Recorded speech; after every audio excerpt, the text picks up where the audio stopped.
আমার নবী রাহমাতুল লিল আলামিন সাল্লাল্লাহু আলাইহি ওয়াসাল্লাম মক্কাতে এলান করে দিলেন, আরবের মাটিতে সাহাবী ইসলামের দুশমনেরা ইসলামের প্রতি আক্রমণ করার জন্য আসতেছে, তোমরা প্রস্তুতি নাও, যুদ্ধ করতে যেতে হবে। কারণ যারা তোমাদের মধ্যে যুদ্ধ করতে পারবে, লড়াই করার উপযুক্ত, তারা নিজের অস্ত্র নিয়ে বেরিয়ে যাও। আর যারা যুদ্ধ করতে পারবে না, লড়াই করার উপযুক্ত না, বিরুদ্ধ হয়ে গেছে, হাত পা কেটে গেছে, অসুস্থ হয়ে গেছে, তারা নিজের অস্ত্রগুলোকে যুবকদের হাতে দিয়ে দাও। ইসলামের শত্রুদের সঙ্গে তারা জিহাদ করবে। জোরে বলেন সুবহানাল্লাহ। ইসলামের শত্রুদের সঙ্গে তারা জিহাদ করবেন। সাহাবী রাসূল বলেন, সবাই নিজের নিজের অস্ত্রকে নবী মুস্তাফার কদমে রেখে দিলেন। আর নবী পাক সাল্লাল্লাহু আলাইহি সাল্লামের দরবারে একজন মহিলা আসলেন। মহিলা এসে বলছেন, ইয়া রাসূলুল্লাহ, ইয়া হাবিবাল্লাহ, আপনার মহব্বতে আমার স্বামী বদরের যুদ্ধতে শহীদ হয়ে গেছেন। ইয়া রাসূলুল্লাহ, আমার স্বামী যদি থাকতো আপনার সঙ্গে যুদ্ধতে পাঠাতাম, আমার ছেলে যদি যুবক থাকতো আপনার সঙ্গে যুদ্ধের ময়দানে পাঠাতাম, আমার পিতা যদি থাকতো, শ্বশুর যদি থাকতো। ইয়া রাসূলুল্লাহ, আমার ফ্যামিলিতে কোনো যুবক ব্যক্তি নাই, কোনো পুরুষ মানুষ নাই, কিন্তু ইয়া রাসূলুল্লাহ, ইয়া হাবিবাল্লাহ, যখন বদরের যুদ্ধতে আমার স্বামী কলিজার টুকরা শহীদ হয়, আমার গর্ভে তার সন্তান ছিল, যেই সন্তানটা এখন আমার কোলে রয়েছে, যেই বাচ্চাটা আমার দুধ পান করছে, ইয়া রাসূলুল্লাহ, আপনার মহব্বতে তো কিছুই দিতে পারবো না, স্বামী নাই যে দিয়ে দিব, পিতা নাই যে দিয়ে দিব, শ্বশুর নাই যে দিয়ে দিব, সন্তান নাই যে দিয়ে দিব, ভাই নাই যে দিয়ে দিব। ইয়া রাসূলুল্লাহ, ইয়া হাবিবাল্লাহ, আমার দুধ খাওয়া বাচ্চাটাকে আপনি আপনার সঙ্গে যুদ্ধের ময়দানে নিয়ে যান। জোরে বলেন সুবহানাল্লাহ। ইয়া রাসূলুল্লাহ, কিয়ামতের ময়দানে যখন আল্লাহ বলবে, আমার রাসূল যখন বলেছিল চলো যুদ্ধের ময়দানে, তোমরা কি দিয়েছিলে আমার নবীর সঙ্গে, কতজন সন্তানকে দিয়েছো, কতজন নিজের পুরুষ স্বামীকে দিয়েছো, আমি কি জবাব দিব? আমার কাছে তো দেওয়ার মতো কিছু নাই। ইয়া রাসূলুল্লাহ, আমার এই সন্তানটাকে নিয়ে যান। আল্লাহর নবী তার এর মুহাব্বতকে শুনে দেখে চোখ দিয়ে টসটস করে পানি নবী মুস্তাফার জমিনে পড়তে লাগলো। আল্লাহর রাসূল বলছেন, বেটি, তোমার সন্তানকে নিয়ে গিয়ে কি করব? সে তো তীরের মার সহ্য করতে পারবে না, সে তো তলোয়ার চালাতে পারবে না, সে তো লড়াই করতে পারবে না, তলোয়ারের মার সহ্য করতে পারবে না। বলো তোমার সন্তানকে নিয়ে গিয়ে কি করব? আল্লাহ তোমার মহব্বতকে কবুল করুক, আল্লাহ তোমার মহব্বতকে কবুল করুক। ওই মহিলা বলছেন, ইয়া রাসূলুল্লাহ, ইয়া হাবিবাল্লাহ, নবী গো, আমি জানি আমার এই সন্তান লড়াই করতে পারবে না, তীর চালাতে পারবে না, তলোয়ারের মার সহ্য করতে পারবে না, কিন্তু ইয়া রাসূলুল্লাহ, ইয়া হাবিবাল্লাহ, আমার সন্তানের মধ্যে একটি গুণ আছে, আমার এই দুধ খাওয়া বাচ্চার মধ্যে একটি গুণ আছে, যেই গুণটি যুদ্ধের ময়দানে আপনার কাজে আসবে। আমি চাই আমার ওই সন্তানের গুণ আপনার জন্য কুরবান করে দিই। রাসূল পাককে মহিলা বলছেন, হুজুর, আমার সন্তানকে যখন কোনো ব্যক্তি মহব্বতের সহিত একটা চুমুন দেয়, আমার সন্তান তাকে বুকে চিপকে ধরে নাই।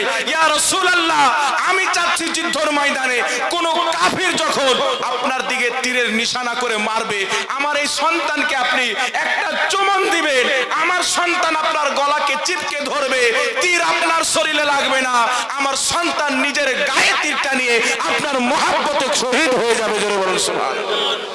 মহব্বত দেখেন, ছোট বাচ্চাকে কুরবান করতে চায়, নবী পাকের চোখ দিয়ে পানি থামছেন না, আরো বেশি ভাবে ঝরঝর করে পড়তে লাগলেন। আল্লাহু আকবার কবীরা। মহব্বত দেখেন, আজকে শরীয়ত আমাদেরকে জিহাদ করতে বলে না, শরীয়ত আমাদেরকে যুদ্ধ করতে বলে না, শরীয়ত বলছেন, শুনো, আজকে তোমরা আল্লাহ রাসূলের আদব করো, আল্লাহ রাসূলের মহব্বত করো। আজকে বরহানের মাটিতে একটি মাদ্রাসা কায়েম হয়েছে, 1 বছরের কাছাকাছি হলো বাবজি, এত উন্নতি করেছেন। দেখেন কত ঘর তৈরি হয়েছে, সব আপনাদের দানের বরকত, আপনাদের দেওয়ার বরকত। আপনারা এত দিবেন, আজকের জালসাকে ইনশাআল্লাহ কামিয়াব করে এই মাদ্রাসাকে প্রতিষ্ঠিত করবেন, বলেন ইনশাআল্লাহ। যারা টাকা নিয়ে আসেননি, কমপক্ষে আপনারা সবাই 1000 টাকা করে এখানে দান দিবেন, আর এই মাদ্রাসায় অংশগ্রহণ করবেন। নবী পাক যখন কিয়ামতের ময়দানে জিজ্ঞাসা করবে, হুজুর, সাহাবী তো সন্তানকে কুরবান করে দিয়েছে, আমাদের জামানায় কুরবান করার সুযোগ পাইনি, আপনার ঘরে 1000 টাকা দিয়েছি। জোরে বলুন সুবহানাল্লাহ। হযরতে আবু উবাইদা বিন জাররাহ রাদিয়াল্লাহু তাআলা আনহু, আবু ওবেদা বিশিষ্ট সাহাবী, জান্নাতি সার্টিফিকেট প্রাপ্ত সাহাবী। তিনার বাপ জাররা হলো মুশরিক কাফির, যুদ্ধের ময়দানে গিয়েছেন পেটা নবীর গোলাম হয়ে, আর বাপ এসেছে কাফিরদের পক্ষ থেকে। হযরতে আবু ওবেদা বিন জাররা, হযরতে আবু ওবেদার পিতা জাররা বিশাল বড় লড়াই করনেওয়ালা ব্যক্তি ছিল, বিশাল বড় পেহেলমান ছিল, যুদ্ধকারী ছিল। তার সামনে হাজার হাজার মানুষ যুদ্ধ করে জিততে পারতো না। ও কাফিরদের পক্ষ থেকে এসেছেন, আর সাহাবী রাসূল হযরতে আবু ওবেদা নবীর পক্ষ থেকে গিয়েছে। যুদ্ধ চলতে আছে বাপজি আমার। আবু ওবেদা বিন জাররা দেখছেন তিনার পিতা জাররার সামনে বড় বড় সাহাবী যান নিহত হয়ে যান, বড় বড় সাহাবী গিয়ে শহীদ হয়ে যান। হযরতে আবু ওবেদা বিন জাররা চিন্তা করলেন, আমার বাপ তো বিশাল বড় বাহাদুর, তার সামনে তো কেউ মোকাবেলা করতে পারবে না। নবীর দরবারে ছুটলেন, বলছেন ইয়া রাসূলুল্লাহ, আপনি আমাকে অনুমতি দেন, আমি আমার বাপের সম্মুখে যাই, আমার বাপের সঙ্গে মোকাবেলা করি, কারণ আমার বাপের সামনে কেউ টিকতে পারবে না, তার সঙ্গে কেউ লড়াই করতে পারবে না। হুজুর, একমাত্র আমি পারবো, কারণ আমি যে যুদ্ধ শিখেছি আমার বাপের কাছে শিখেছি। জোরে বলেন সুবহানাল্লাহ। আবু ওবেদাকে হুজুর বলছেন, তোমার বাপের মোকাবেলাতে যেও না, কারণ বাপ বেটা যখন যুদ্ধ করবে, যারা মুনাফিক ইসলামের দুশমন সাধারণ পাবলিককে নষ্ট করবে। কি বলে? এমন একটি দিন নিয়ে এসেছে বাপ বেটাতে মারামারি করায়। হযরতে আবু ওবেদা বিন জাররা রাদিয়াল্লাহু তাআলা আনহু আবার লড়াই করতে আরম্ভ করলেন। বাপের দিকে যখন তাকান দেখতে পান জাররা বড় বড় সাহাবীকে শহীদ করে দেয়। হযরতে আবু ওবেদা বিন জাররা সহ্য না করতে পেরে ছাড়ান লাগিয়ে বাবার মোকাবেলাতে গিয়ে দাঁড়িয়ে গেলেন, বাপের সঙ্গে যুদ্ধ করতে লাগলেন। আর বাপের সঙ্গে যুদ্ধ করতে করতে এমন একটি তলোয়ারের নিশানা করলেন, তিনার বাপকে মেরে জমিনে ফেলে দিলেন। জোরে বলুন সুবহানাল্লাহ। বাপ যখন জমিনে পড়ে মারা গেল, দুই ঘটনার ভরে জমিনে পড়ে কান্না করতে লাগলেন চিৎকার মেরে। হযরতে আবু ওবেদা বিন জাররা হযরতে আলী এসে বুকে টানলেন, আবু ওবেদা কি হয়েছে? বলছেন, আমার বাপকে হত্যা করে দিয়েছি, আমি তার জন্য কান্না করি না, আমার রাসূল আমার বাপের মোকাবেলাতে যেতে নিষেধ করেছেন, আর আমি চলে গেছি, আমার উপরে জানি না শরীয়তের কি মসলা হবে, রাসূল তো আমার নারাজ হবে না, আমি চিন্তায় চিন্তিত হয়ে কান্না করছি। হযরতে আলী বলছেন, सुनो, बेकसों का सहारा हमारा नबी, बेसहारों का सहारा हमारा नबी, उम्मतेर परेशानी दूर হবে রহমাতুল লিল আলামিনের দরবারে। জোরে বলুন সুবহানাল্লাহ। হযরতে আলী বলছেন, চলো।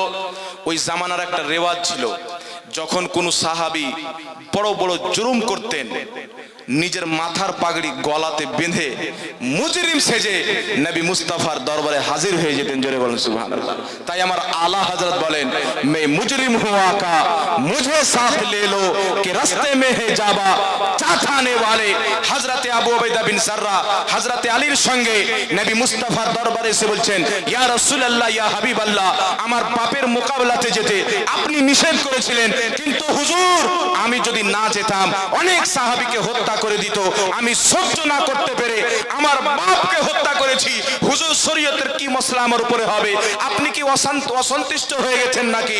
আমার রাসূল যখন এই কথা শুনলেন, চোখের পানি টসটস করে ফেলতে আরম্ভ করলেন, বললেন, আবু ওবেদা বিন জাররা, তুমি তোমার বাপকে আল্লাহ রাসূলের মহব্বতে হত্যা করেছো, তুমি এটা প্রমাণ করে দিয়েছো তুমি মহব্বত করো, আল্লাহ রাসূলের জন্য দুশমনি করো, আল্লাহ রাসূলের জন্য তোমার প্রতি আমি নবীও রাজি, আমার খোদাও রাজি। জোরে বলুন সুবহানাল্লাহ।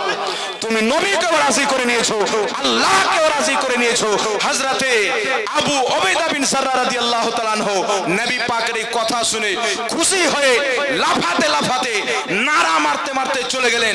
আল্লাহু আকবার, আল্লাহু আকবার বলতে বলতে আমার নবী বলছেন, সাহাবী, তোমরা যদি দুনিয়াতে জান্নাতি দেখতে চাও, আমার আবু ওবেদা বিন জাররাকে দেখে নাও। জোরে বলুন সুবহানাল্লাহ। আল্লাহ পাক কোরআনে বলেছেন, ইমানদার, তোমার আপন জন্মদাতা পিতা, আপন মায়ের পেটের ভাই যদি ঈমান আনার পর, মুসলমান হওয়ার পর তারা যদি আল্লাহ রসুলের বিপক্ষে কদম চালায়, বিপক্ষে যায়, তাদের সঙ্গে তো আমাদের কোনো আপোষ নাই।